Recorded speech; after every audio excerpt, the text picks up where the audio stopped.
திருச்சிற்றம்பலம். தில்லை அம்பலம். ஓம் நமச்சிவாய. 63 நாயன்மார்களில் திருநீலகண்ட நாயனாரை பற்றி இப்பதிவில் காண்போம்.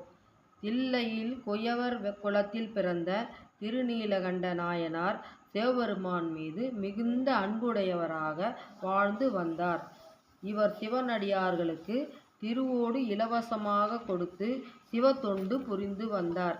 இளமையின் காரணமாக பெண் மீது இச்சை கொண்டார்.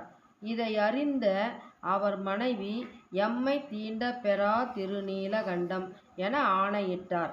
எம்மை என்று பொதுவாக கூறியதால் மனைவி மட்டும் அல்லாமல் எந்த பெண்ணையும் தீண்டாமல் வாழ்ந்து வந்தார்.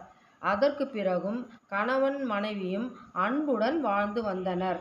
சிவபெருமான் இவருடைய சிவபக்தியை உலகறிய செய்வதற்காக சிவயோகி வேடம் தரித்து திருவோடு ஒன்று திருநீலகண்டரிடம் கொடுத்து, இதை பத்திரமாக வைத்து கொள்ளவும், நான் கேட்கும் பொழுது என்னிடம் கொடுக்க வேண்டும் என்று கூறிவிட்டு சென்றார்.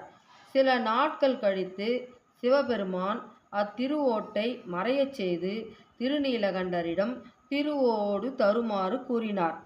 திருநீலகண்ட நாயனார் திருவோடு வைத்த இடத்தில் இல்லாததால் மனம் கலங்கி, ஐயா, நீங்கள் கொடுத்த திருவோடு இல்லை, அதற்கு பதிலாக வேறொன்று தருகிறேன், பெற்றுக்கொள்ளுமாறு கேட்டார். என் திருவோடு தவிர பொன்னால் செய்த திருவோடு கொடுத்தாலும் ஏற்க மாட்டேன் என்று கூறினார். தில்லை வாழ் அந்தணர்கள் முன்னிலையில் உன் மகன் மீது சத்தியம் செய்யுமாறு சிவனடியார் கேட்டார். எனக்கு மகன் இல்லை, அப்படியென்றால் உன் மனைவி மீது சத்தியம் செய் என்று கேட்டார். என் இளமை காலத்தில் நான் செய்த தவறுக்காக எம்மை தீண்ட பெறா திருநீலகம் என்று ஆணையிட்டதால் என் மனைவி கொண்டு சத்தியம் செய்ய இயலாது என்று கூறிக்கொண்டே திருப்புலிச்சியூர் குளத்தில் ஒரு கோலில் 2 முனைகளை கணவன் மனைவி பிடித்தவாறு மூழ்கி எழுந்தனர். மூழ்கி எழும்போது இளமையுடன் திரும்ப பெற்றனர்.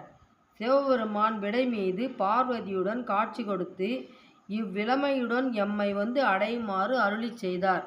திருநீலகண்டரின் இக்கதையிலிருந்து நாம் அறிந்து சிவபெருமானின் மீது உண்மையான பக்தி கொண்டருளல் வேண்டும்.